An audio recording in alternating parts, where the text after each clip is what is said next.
Hey there, it's Justin, the Renegade Realtor. I am back.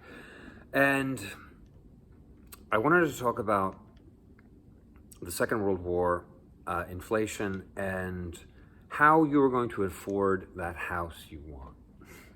And I think that regarding the house you want, what's going to happen is you're going to be offered more money. And it probably won't be enough, and then you'll have to demand even more. But I think the reality, what I'm trying to get at, and I know, don't tune out, because I know this is annoying. It's like, well, no, yeah, I don't think I'm going to be offered more, and I think if I demand more, I'm going to get fired, or I'm going to be laughed at. Well, I think you're going to be surprised at how much you're offered, because people know that, employers know that they have to pay more. So I think that's going to be a surprise to you, but you're also going to have to fight for it. You're going to have to demand more, and you're going to have to take some. If you ever want to buy a house or have a decent income, you're going to have to demand more. But I think the upside is that you will be surprised at how you will actually get more. Just because look, throughout history, the dollar has been devalued. I mean, sometimes there's deflation, but mostly there's inflation, and it's all most years the dollar inflates and it's worth less than it was at the beginning of the year, at the end of the year. So, and people have been fighting for more money since the nation began, since the dollar was invented, and it's crept up. In 1900, $1 an hour was a tremendous amount of money. Now it's ridiculous, right? In 1950, $3 an hour was good money. Now nobody can work for $3 an hour now. So I do think that, and this is what I'm frustrated that I don't hear, that people aren't talking about making more money. Like, how are you going to make more money? Is there a union? I think there should be a union in the United States, or anybody who pays taxes. It doesn't matter what job, they should unionize everyone who works. In other words, it doesn't matter what field you're in. It's not like the truckers union or the, this union or that union. It's if you work in the United States, you're part of a union, and it's a union that kind of helps you along, helps you figure out how to get a job, how to make a living, and how to, maybe these things exist and I'm not aware of them, but I think it should be, I'd like to see something more formalized that helps people. How much are you supposed to get paid? How much do you need to get paid? What's reasonable? How do you not get abused? How do you figure out I think most of the time, I was an independent contractor most of my life, and I think I charged too low, and I could have charged more, and I didn't know better. And it would have been nice if there was somebody around me to give me an idea of what was a reasonable price, and then maybe I'd go a little above that. Who knows? But I think that's the thing where it's frustrating that I'm not hearing anybody talk about how people are going to need to demand more for. They're going to say, hey, wow, what did you expect to get for this job? Well, X amount. Oh, X amount. We don't pay that. That's crazy. That's too high. Well, the dollar is devaluing. I mean, it's not. The value keeps going down, and I wish people would stop saying, hey, the value. Or the prices have gone up. It's like, well, no, the dollar's going down, and he's like, well, it's 6 of one, half dozen the other. Well, no, I think it's not. There's a distinction here, because if you say the value of the dollar went down, that's just across the board. That's everything.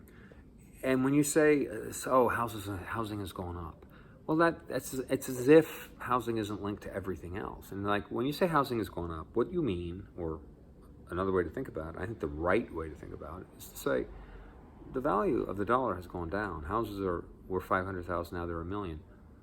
The dollar has gone down by 50%, is what has happened.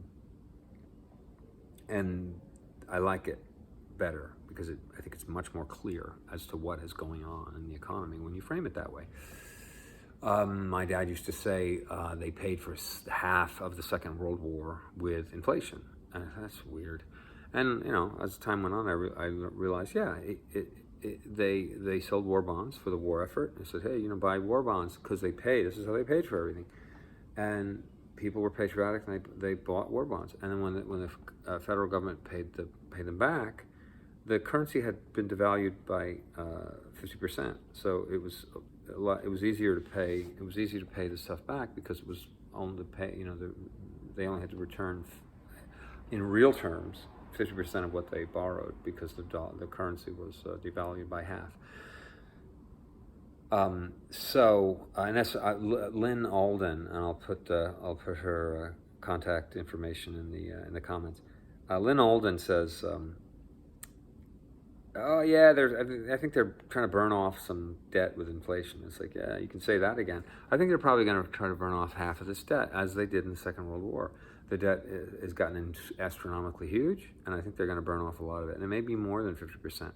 But what that means to you is that you're going to need to raise your rates if you ever want to get into the housing market. If you ever want to have a decent life, you're going to have to raise your rates a lot. Everyone is going to, and it's weird because it'd be nice to just keep everything the same, but you can't. And that's why, I have clients and they're trying to find a house and the prices keep going up, and and I tell them, listen, you got to do something about inflation. You got to demand more, get another job, another career. Maybe your job's obsolete. Maybe you have to find, but you've got to make more money. But the upside to this is, I think if you play your cards right, you'll be pleasantly surprised that you can make more money. This is what has been happening for since the beginning of the dollar, since it was invented. It's been inflating, and people have demanded more, and eventually they get it because the currency just isn't worth that much anymore. So that's what. And by the way, I think this inflation is intentional. I love these economists say, "Oh, they don't know what they're doing. They're saying they're going to cut inflation. They want to stop inflation, but the things they're doing are going to cause inflation." They don't. They know. This is managed inflation, I believe. I'm not an economist, but I look at this stuff a lot. I think what they're doing is what they did in the Second World War. Now, do they want the dollar to inflate? Well, I would think so, because if you could pay off half your debts if you could cut your debts in half, wouldn't you? And they know they have to. They don't get enough from tax revenue, so they inflate the dollar in the most controlled manner that they can. And I don't think that's conspiracy theorists. I think it's well known. I think most people know, or people who study this stuff know this. And they come out and they say, we're worried about inflation, we're going to stop inflation, and then they inflate the dollar because they have to say we're against inflation, and they have to inflate the dollar because they can't afford not to. And that's life. So look forward to getting paid more. I encourage you. I'd love to hear what your story is. Tell me what you made in high school, and how much you're making now. You're probably making a lot more, right? I hope so. So,